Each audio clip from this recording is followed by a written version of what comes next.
is the first volume and the first article in this book. It's 27 texts. It's there in 6 pages.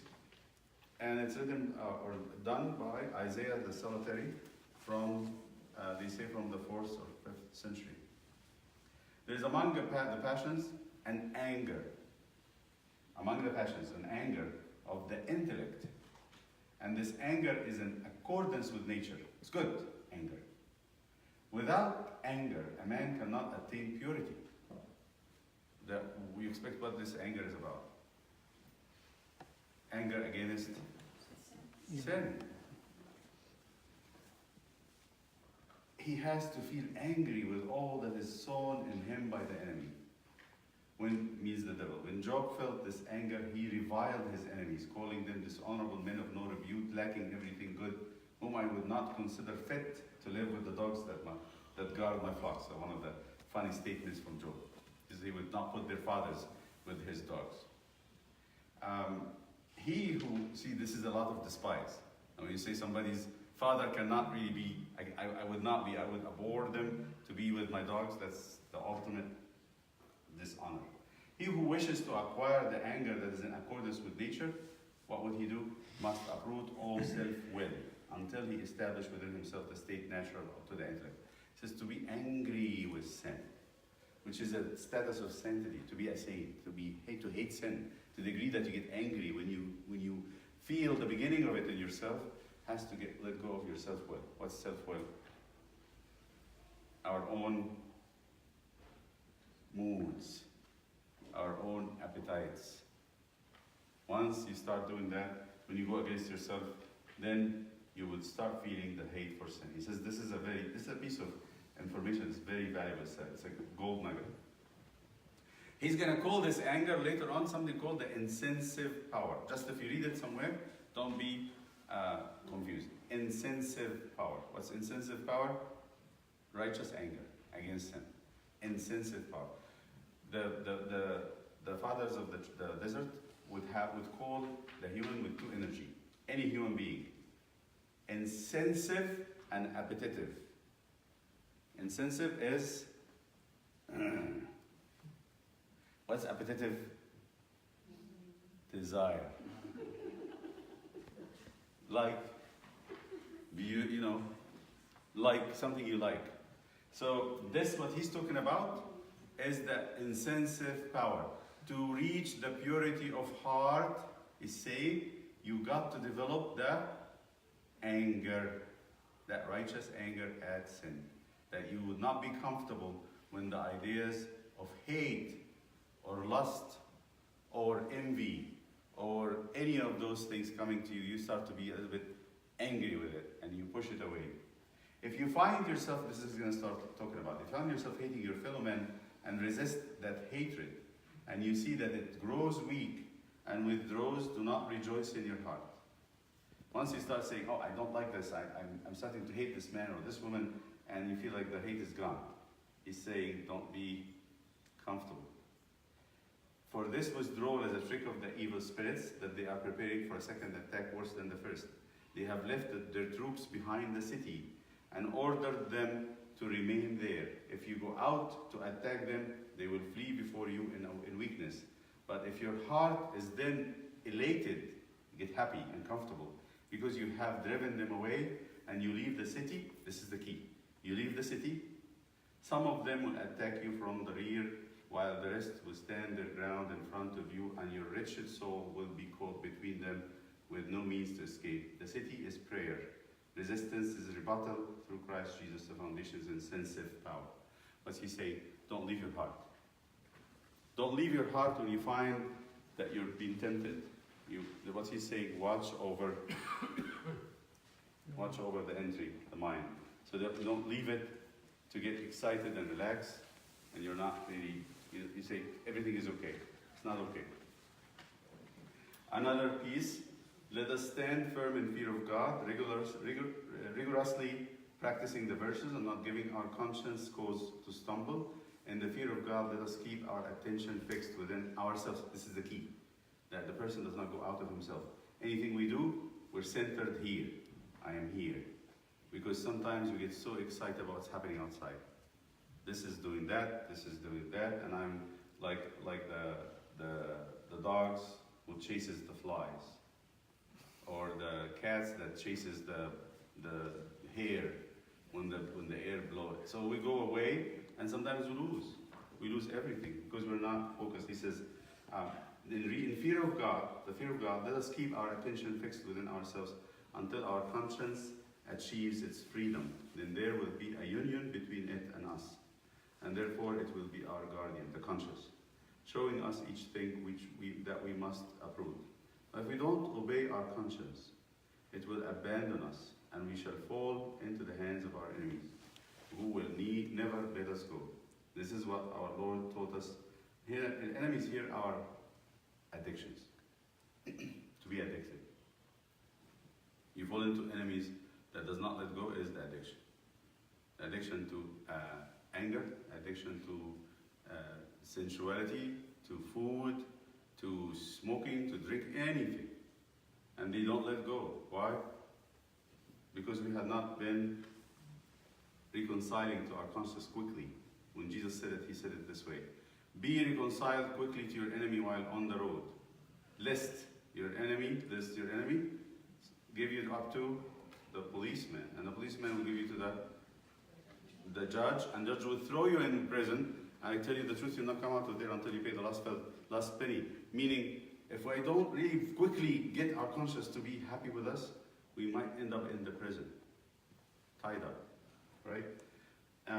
Then this is what our Lord taught us when he said, come to an agreement. This is exactly it. With your adversary quickly, while you are with him in the road, lest he hand you over to the judge, and judge deliver you to the officer, and you are cast into prison. The conscience is called an adversary because it opposes us when we wish to carry out the desires of our flesh.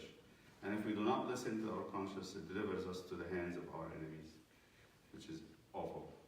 If God sees that the intellect has entirely submitted to him and put its hope in him alone, he strengthens it. He strengthens it. Saying, have no fear, Jacob, my son. This is from Isaiah. My little Israel. And have no fear, for I have delivered you. I have called you by my name. You are mine. If you pass through water, I shall be with you, and the rivers will not drown you. If you go through the fire, you will not be burned, and the flames will not consume you, for I am the Lord your God, the Holy One of Israel, who saves you. He says,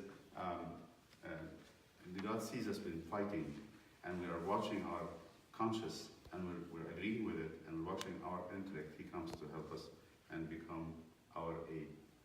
I'm going to let you read the rest of it. There's actually, if you find that it's difficult to read, or you have a question, please underline it, and let us talk about it. This is one of the articles that I thought about a lot, and I kind of chew it a lot. It has a lot of things to say to us. I want to get the books in the last 5 minutes, and then maybe we should pray, and then before we go, look at the books and see if any of them would fit into your class. Just one thing, when you talked about the meeting in home, they talked about when we don't teach, we transform. It just really hit me. I feel in when we're, at least me, when I'm teaching the curriculum, it's always in my mind I'm giving information. And I hope in مرة نتكلم في servants meeting about how to transform. Here is the thing. We are learning. Yeah. We ourselves are learning. Yeah. And to transform, you have to be masters of what you know. Right. You have to know what you do. For in Boston, the servants had assimilated the materials, been doing it for a long time. Now they are playing with it. It's almost like tools. They know what to take this and things happening. Now they are transforming the kids. But we ourselves have first to be a source, not a tube. To be a source, that's one of the things to help. Then you're familiar and comfortable. And when you're familiar and comfortable with the material, and you know what is it meant for. For example, why am I teaching the liturgy? Or commandments? I'm going to give the kids in the elementary commandments. Why am I doing that? So at least their conscience is sharpened to know what's right and what's wrong. Because you can come to somebody and say, what you're doing is wrong. They say, well, why? I don't see it's wrong. Nobody told me that it's wrong, right? Sometimes we rely too much on the Holy Spirit and ignoring that there's another spirit out in the world fighting the Holy Spirit. And these two are kind of in a battle. And the poor kids are in between, which voice to listen to. So to transform is you have to be masters.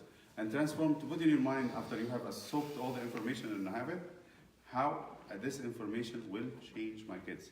What it will do. Then when I see the goal, then I start by attracting them, doing my best to get them to know it, and to know it in a way that they benefit from it, it transforms them.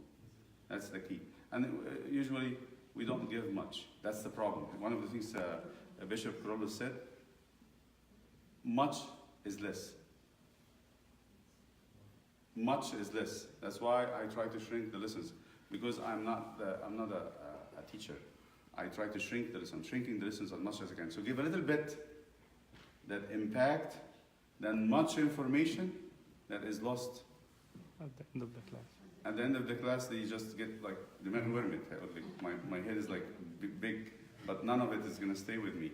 So instead of, I'm shrinking the lessons, actually shrinking them much and much and much, to give a little bit that actually would last with them is much better than I give them a textbook that they get lost with it.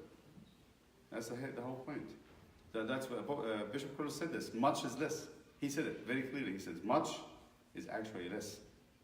Much is not more. So we focus on, let's say I get a lesson, our lessons, and this is how we start writing curriculums. Curriculums in the beginning, it's a developing process. So in the beginning, the curriculum is a huge thing. And then we start noticing, no, this is not what should we do. We ourselves are learning. We're enjoying it, we're learning, but the kids cannot take what we're learning. They're going to have to take a little bit.